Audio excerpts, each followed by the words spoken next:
آئیے نبی کریم صلی اللہ علیہ وسلم کے اخلاق کو ون بائی ون کچھ اخلاق کو میں یہاں نامزد کروں گا، اس کو جاننے کی کوشش کرتے ہیں۔ ہمیں اور آپ کو معلوم ہے کہ نبی صلی اللہ علیہ وسلم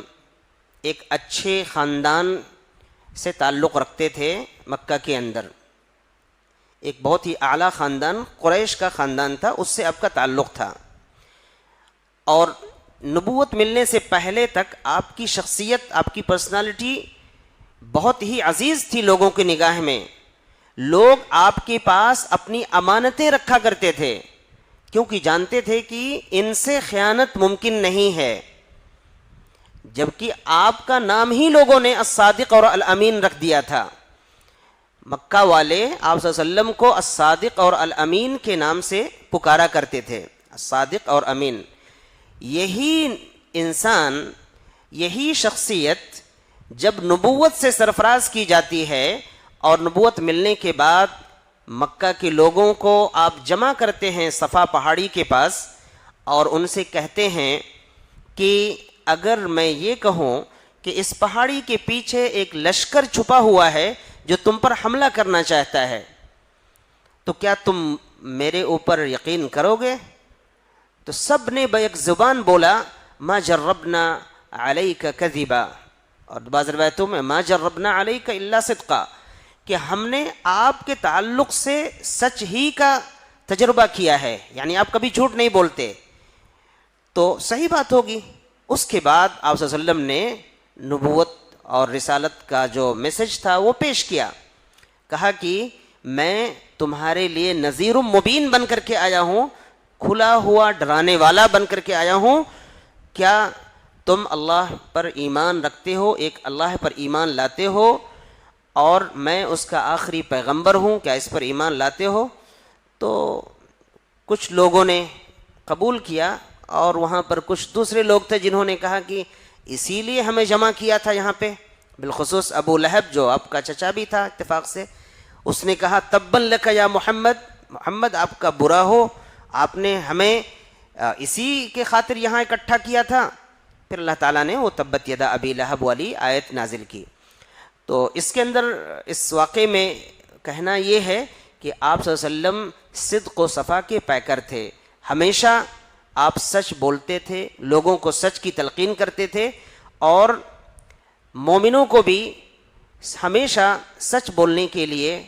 حکم دیا ہے اور جھوٹ کو بہت بڑا گناہ قرار دیا ہے۔ صحیح روایت ہے، اللہ کے نبی صلی اللہ علیہ وسلم نے ارشاد فرمایا، عبداللہ بن مسعود رضی اللہ تعالی عنہ حدیث کے راوی ہیں، کہتے ہیں کہ نبی صلی اللہ علیہ وسلم نے ارشاد فرمایا علیکم بالصدق، تم سچائی کو لازم پکڑو، فإن الصدق یہدی الی البر، یہ سچائی یا سچ بولنا یہ تمہیں نیکیوں کی طرف لے جائے گی،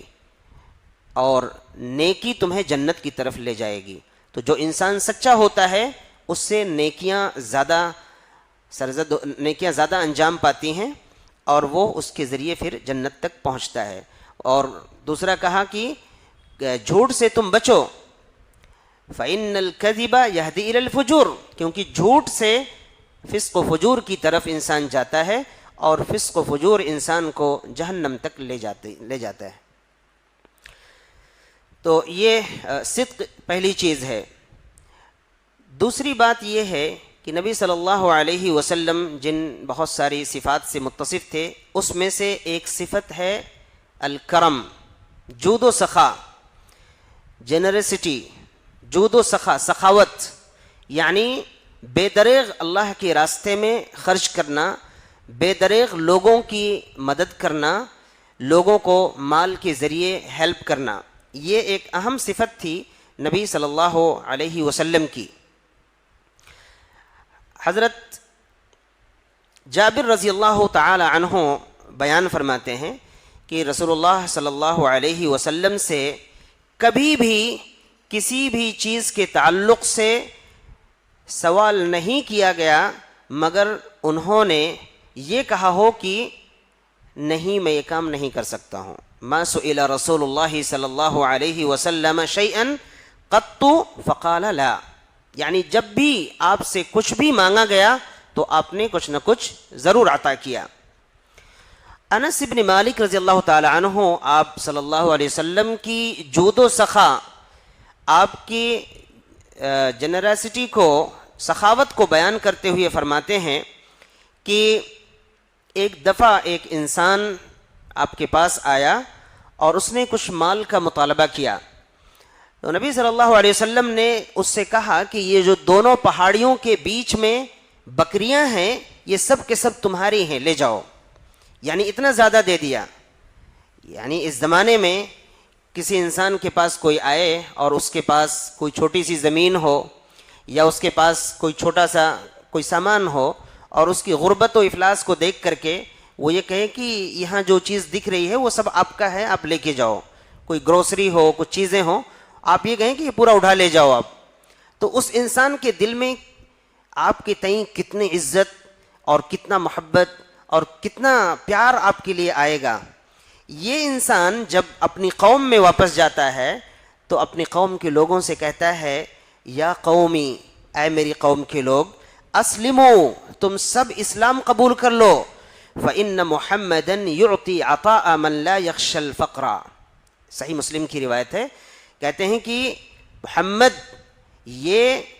ایسی نوازش کرتے ہیں، ایسی سخاوت کرتے ہیں، اتنا کچھ دیتے ہیں کہ انہیں اپنی فقر و محتاجگی کا ڈر نہیں ہوتا، یعنی انہیں یہ خوف نہیں ہوتا کہ میں کل کیا کروں گا۔ اس طرح سے وہ سخاوت کرتے ہیں، اللہ کے راستے میں دیتے ہیں۔ ہمیں بھی اس کا کچھ حصہ اپنی زندگی میں لانا چاہیے کہ جب ہم اپنی پاس پڑوس میں، اپنے اعزہ اور اقربا میں، اپنے رشتہ داروں میں کسی انسان کو پریشان حال دیکھیں تو اس کے لیے ہمارے پاس مدد کرنے کے لیے ہونا چاہیے کہ اس کی ہم کسی بھی طرح سے، کسی حال میں بھی اس طرح سے مدد کریں۔ اسی طرح سے ایک اور واقعہ جود و سخا کے تعلق سے میں ذکر کرتا ہوں۔ ایک عورت نے نبی صلی اللہ علیہ وسلم کو ایک چادر گفٹ کیا، اچھی چادر گفٹ کیا، اور نبی صلی اللہ علیہ وسلم کو اس چادر کی ضرورت تھی۔ وہ چادر آپ نے لیا اور اپنے جسم میں لپیٹ لیا اسی وقت، یعنی اس کو پہن لیا۔ لیکن تھوڑی دیر کے بعد ایک دوسرے صحابی نے نبی صلی اللہ علیہ وسلم سے اس چادر کا مطالبہ کر دیا کہ مجھے اس کی ضرورت ہے، تو نبی صلی اللہ علیہ وسلم نے وہ چادر اپنے جسم سے اٹھا کر کے اس صحابی کو دے دیا۔ بعد میں جو دوسرے صحابہ تھے وہ اعتراض کرنے لگے کہ نبی صلی اللہ علیہ وسلم نے اس عورت کا جو ہدیہ تھا وہ اپنی ضرورت کے تحت قبول کر لیا تھا اور تم نے ان سے مانگ لیا، یہ جانتے ہوئے کہ نبی صلی اللہ علیہ وسلم کبھی انکار نہیں کرتے ہیں۔ تو ان صحابی نے کہا کہ بات ایسی نہیں ہے، میں یہ چاہ رہا تھا کہ میں اس چادر سے برکت حاصل کروں اور ہو سکتا ہے مجھے اسی چادر کے اندر دفن کیا جائے، اس مقصد سے میں نے یہ چادر آپ سے مانگی ہے۔ بہرحال یہاں محل استشہاد یہ ہے کہ اللہ کے نبی صلی اللہ علیہ وسلم نے اپنی محبوب ترین چیز کو بھی کسی کے سوال کرنے پر دینے سے گریز نہیں کیا۔ اور ابھی ہم انشاءاللہ ایک مہینے کے اندر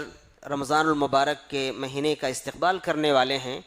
حدیثوں میں آتا ہے کہ نبی صلی اللہ علیہ وسلم عام طور سے تمام دنوں میں صدقہ و خیرات کیا کرتے تھے،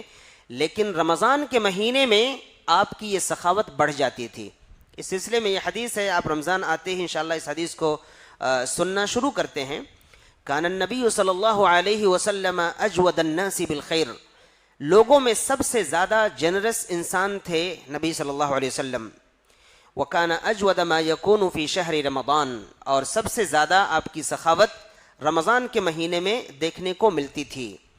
بعض روایتوں میں ہے کہ آپ ان ہواؤں سے بھی زیادہ سخی ہوتے تھے جو ہم پر چلتی ہے پھلوں کو زیادہ کرنے کے لیے یا ہمارے یعنی فارمنگ سیکشن کو اچھا کرنے کے لیے، ریح المرسلہ جو اللہ تعالیٰ کی طرف سے رحمت والی ہوا ہوتی ہے، اس سے بھی زیادہ آپ سخی ہوا کرتے تھے، یہ بعض روایتوں میں ذکر ہے۔ اسی طرح سے ایک اور روایت پڑھ کر کے میں یہ ٹاپک ختم کروں گا۔ انس رضی اللہ تعالی عنہ بیان کرتے ہیں کہ کان النبی صلی اللہ علیہ وسلم لا يدخر شیئا لغد. یہ ایک بہت عظیم بات ہے. نبی صلی اللہ علیہ وسلم کے اخلاق میں سے ایک بڑی عظیم چیز ہے کہ نبی صلی اللہ علیہ وسلم کسی بھی مال کو آنے والے دنوں کے لیے سٹور کر کے نہیں رکھتے تھے, کنز بنا کے نہیں رکھتے تھے, کلیکٹ کر کے نہیں رکھتے تھے. جو کچھ ہے اس کو ختم کرو, کل کسی نے دیکھا نہیں ہے, اگر ہماری وفات ہو جاتی ہے ہمارے مال پر ہمارے انہیریٹرز, ہمارے وارثین قابض ہو جائیں گے اور ہم کو وہی کچھ ملنے والا ہے جو ہم نے اللہ کے راستے میں پہلے سے خرچ کر دیا ہے. اس لیے ہمیں اپنے اندر جود و سخا جو اللہ کے نبی صلی اللہ علیہ وسلم کی ایک اہم صفت تھی, اہم اخلاق میں سے ہے, اس کو اپنانے کی ضرورت ہے. اللہ رب العالمین ہمیں اس کی توفیق دے. دوسری اہم صفت جو نبی صلی اللہ علیہ وسلم کی ہے وہ تواضع اور انکساری ہے, عاجزی. نبی صلی اللہ علیہ وسلم کے بہت سارے صفات تھے لیکن میں نے 4-5 اس میں سے چوز کیا ہے تاکہ ان کے ذریعے سے ہم اپنے معاشرے میں نافذ کر کے, اس کو اپنا کر کے ہم ایک اچھے معاشرے میں جی سکیں. یہ سب چیزیں ہماری سوسائٹی کے لیے ضروری ہیں. تواضع اور انکساری, ہمبلنس, عاجزی اور انکساری, یعنی ایک انسان اپنے دوسرے بھائی کے سامنے متکبر نہیں ہونا چاہیے, اس کے ساتھ ہمیشہ تواضع کے ساتھ پیش آنا چاہیے, خواہ وہ ہم سے مرتبے میں, سٹیٹس میں, مال و دولت میں چھوٹا ہی کیوں نہ ہو. نبی صلی اللہ علیہ وسلم کی زندگی میں ہر انسان آپ سے چھوٹا تھا, لیکن آپ کی جو اخلاق تھے وہ سارے صحابہ کے ساتھ بہت ہی متواضع تھے. کسی بھی صحابی کو یہ نہیں لگتا تھا کہ آپ تکبر کے ساتھ بات کر رہے ہیں, جبکہ نبوت کا مقام جو ہے اس کو ہم تصور نہیں کر سکتے. وہ بھی تمام انبیاء کے سردار, اولو العزم انبیاء میں سے نبی صلی اللہ علیہ وسلم تھے, اس کے باوجود کوئی ایٹیٹیوڈ نہیں تھا. ہمارا حال کیا ہے کہ ہم کو ایک چھوٹا سا کوئی پوسٹ مل جائے کسی بھی علاقے میں, کچھ لوگوں کا ذمہ دار بنا دیا جائے, چاہے وہ سرکاری ہو یا غیر سرکاری ہو, پرائیویٹ سیکشن میں کسی کمپنی کا مینیجر بنا دیا جائے, کسی کمپنی کے آپ سی ای او ہو جائیں, یا اور کوئی بھی ایک چھوٹا سا پوسٹ ہو جائے تو انسان کے اندر ایک ایٹیٹیوڈ آ جاتا ہے, ہاں میں باس ہوں, میں یہ انسان ہوں. اس سے اسلام روکتا ہے. نبی صلی اللہ علیہ وسلم کی نبوت سے بڑا کوئی پوسٹ ہو ہی نہیں سکتا. نبی صلی اللہ علیہ وسلم اتنے زیادہ ہمبل تھے کہ انس ابن مالک رضی اللہ تعالی عنہ فرماتے ہیں کان رسول اللہ صلی اللہ علیہ وسلم یزور الانصار ویسلم علی صبیانہم ویمسح علی رؤوسہم او ویمسح رؤوسہم, کہ نبی صلی اللہ علیہ وسلم انصاری صحابہ کی زیارت کرتے, ان کے گھروں کو جاتے, ان کے بچوں سے سلام کرتے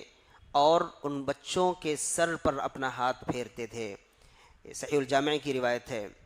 اسی طرح ایک دوسری روایت ہے, نبی صلی اللہ علیہ وسلم نے فرمایا,